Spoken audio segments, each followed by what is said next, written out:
मोदी जी ने लोगों को लूटा है, सरासर लूटा है। और ये आज शायद सामने नहीं आ रहा है, लेकिन आ जाएगा। धीरे धीरे लोगों को समझ में आ रहा है कि मोदी जैसा लुटेरा ना तो इस दुनिया में पहले कभी आया है और ना ही आएगा। पेड लोग रखे हुए हैं ये बताने के लिए आएगा तो मोदी ही, लेकिन मैं बता दूं आपको, आएगा मोदी ही, लेकिन चौक पर।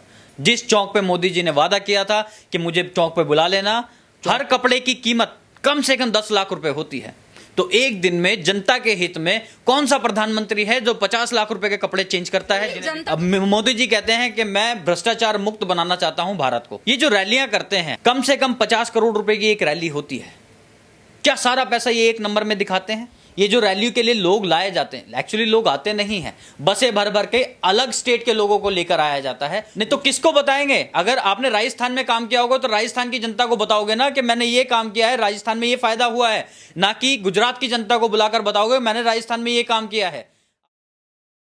कि जो नारा भाजपा की तरफ से दिया गया था कि विपक्ष मुक्त बनाया जाएगा भारत को, वो कहीं ना कहीं पर कारगर साबित हो रहा है। बिल्कुल सही कहा आपने, विपक्ष मुक्त ही बना रहे हैं। पैसा किसी को भी दो भाई, एक विधायक को अगर 100 करोड़ रुपए दोगे तो वो बिक ही जाएगा ना। हर एक की वैल्यू है, किसी की 1 करोड़ की है, किसी की 100 करोड़ की है। अब ये पैसा इतना देंगे कि भाई लोगों को बिकना ही पड़ेगा, तो क्या करेगा? 2 ऑप्शन देते हैं, चुन लो क्या करना है। ये 2 ही ऑप्शन देते हैं भारतीय जनता पार्टी के लोग। ये बड़ा सवाल उठा रहे हैं आप। भारतीय जनता पार्टी तो ये कहती है कि भ्रष्टाचार से मुक्त बना रहे हैं भारत को, और आप कह रहे हैं कि पैसा और वो रख देती है। चलो मैं आपको एक एग्जांपल देता हूं। एग्जांपल होगा जैसे अब मोदी जी कहते हैं कि मैं भ्रष्टाचार मुक्त बनाना चाहता हूं भारत को। ये जो रैलियां करते हैं, कम से कम 50 करोड़ रुपए की एक रैली होती है। क्या सारा पैसा ये एक नंबर में दिखाते हैं? वो सारा पैसा कहां से आता है? ये जो रैली के लिए लोग लाए जाते हैं, एक्चुअली लोग आते नहीं हैं, बसें भर भर के अलग स्टेट के लोगों को लेकर आया जाता है। गुजरात में अगर रैली है तो राजस्थान से लोगों को लेकर जाया जाएगा वहां पर, और उन लोगों को वहां पर जाके भाषण सुनाया जाएगा। अरे उसका फायदा क्या है? राजस्थान के लोग गुजरात में क्या करेंगे? गुजरात में जाके गुजरात का भाषण दो ना। राजस्थान में जाके आप दोगे गुजरात का भाषण, गुजरात के लोगों को वहां ले जाओगे। तो ये कर यही रहे हैं, इधर के लोगों को उधर ले जाते हैं रैलियों को सफल बनाने के लिए, उसमें पैसा लगता है। ये करप्शन खत्म नहीं करना चाहते। तो जो काम किया है अगर उसके बारे में बताया जाए तो गलत क्या कर रहे हैं? नहीं तो किसको बताएंगे? अगर आपने राजस्थान में काम किया होगा तो राजस्थान की जनता को बताओगे ना कि मैंने ये काम किया है, राजस्थान में ये फायदा हुआ है, ना कि गुजरात की जनता को बुलाकर बताओगे मैंने राजस्थान में ये काम किया है। आप गलत जगह पर गलत संदेश दोगे तो वो सही नहीं माना जाएगा ना। आप ये जो काम करने की अपनी कला है, ये भाषण देने की कला है, उसका इस्तेमाल तो बहुत बढ़िया करते हैं, लेकिन अगर उसका इस्तेमाल जनता के फायदे के लिए करते तो शायद लोग आगे आपको एक्सेप्ट करते, लेकिन अब नहीं करेंगे। यानी कि आप मानते हैं कि भाषण देने की कला तो अच्छी है प्रधानमंत्री? आपके सामने टेलीप्रॉम्प्टर चलता रहे, उसे पढ़ पढ़ कर आप कुछ भी भाषण दे दो तो क्या उसे भाषण देने की कला कहेंगे? रामलीला में जो करते हैं ना लोग, वो यही करते हैं, उनके कान में लीड लगी होती है, पीछे से बताते रहते हैं, उन्हें सिर्फ रिपीट करना होता है। तो मोदी जी एक्चुअली भाषणबाज नहीं है, वो एक नाट्य कला में माहिर हैं। वो रामलीला में शायद काम किया करते थे, और उनके जो अंधभक्त हैं वो आज सत्ता में हैं और सत्ता के मजे ले रहे हैं। सत्ता के मजे लेना, उसके लिए आप यहाँ पर नहीं आए थे। जनता ने आपको सत्ता के मजे लेने के लिए नहीं चुना था। आप एक दिन में 5 बार कपड़े चेंज करते हैं, किसी भी कपड़े को आप रिपीट नहीं करते हैं। हर कपड़े की कीमत कम से कम 10 लाख रुपए होती है।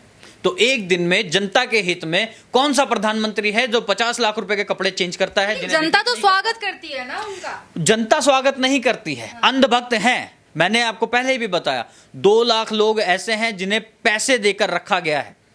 वो ट्विटर मतलब सोशल मीडिया पे भी काम करते हैं, उनके लिए ऑफलाइन भी काम करते हैं। स्वागत कौन करता है? ये वो लोग हैं जिन्हें मोदी जी से कुछ लालच है, वो उन्हें काम दिलाएंगे, कोई कॉन्ट्रैक्ट दिलाएंगे, पैसा देते हैं, कॉन्ट्रैक्ट लेते हैं। ये बिजनेस है सीधा सीधा, इसे काम नहीं कहेंगे। काम किसे कहेंगे? काम उसे कहेंगे जहां पर जनता का कुछ लाभ हो।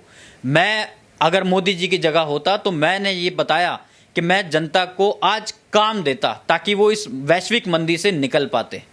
मैं अगर हूं तो आगे आपको और भी बताऊंगा कि मैं और क्या क्या कर सकता हूं, लेकिन आज मोदी जी हैं, मैं देख रहा हूं 2022 तक का ही समय है मोदी जी के पास। दिसंबर 2022 तक का क्या समय है मैं वो भी बता देता हूं आपको।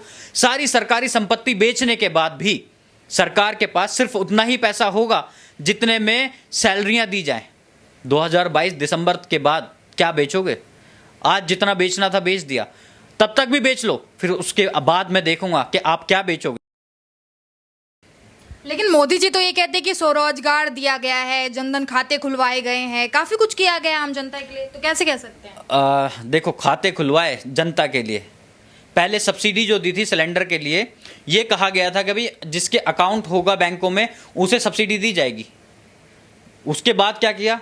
जिन लोगों के बैंक में अकाउंट हैं उन लोगों को सब्सिडी नहीं दी जाएगी क्योंकि वो काबिल हैं, उनसे सब्सिडी छीन ली।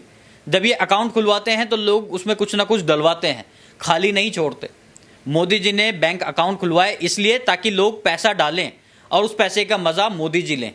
मोदी जी ने लोगों को लूटा है, सरासर लूटा है, और ये आज शायद सामने नहीं आ रहा है लेकिन आ जाएगा। धीरे धीरे लोगों को समझ में आ रहा है कि मोदी जैसा लुटेरा ना तो इस दुनिया में पहले कभी आया है और ना ही आएगा। समझ नहीं आया, लेकिन मोदी जी के बारे में मैं कहना चाहता हूं, मोदी जी जैसा शातिर वो कभी नहीं था।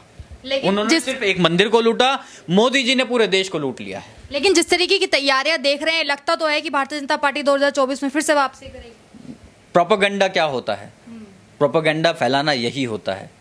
पेड लोग रखे हुए हैं ये बताने के लिए आएगा तो मोदी ही, लेकिन मैं बता दूं आपको, आएगा मोदी ही लेकिन चौक पर। जिस चौक पे मोदी जी ने वादा किया था कि मुझे चौक पे बुला लेना, दिए जलाए जा रहे हैं सर, पता है आपको? उसमें पैसा नहीं खर्च हो रहा, जनता का पैसा खर्च हो रहा है, उसमें जनता को लूटा जा रहा है। मैं बता रहा हूं कि जनता का पैसा कहां खर्च कर रहे हैं? अपनी एडवर्टीजमेंट पे। ये जो महिमा मंडन करते हैं ना मीडिया के लोग, न्यूज़पेपर वाले लोग, न्यूज़ एंकर्स, ये सबको पैसा पहुंचाया जाता है सिर्फ महिमा मंडन करने के लिए, और वही आज मोदी जी के लिए महिमा मंडन कर रहे हैं। पैसा वहां लग रहा है, जनता के लिए कुछ काम नहीं कर रहे हैं, वो सिर्फ अपना महिमा मंडन कराने के लिए काम कर रहे हैं।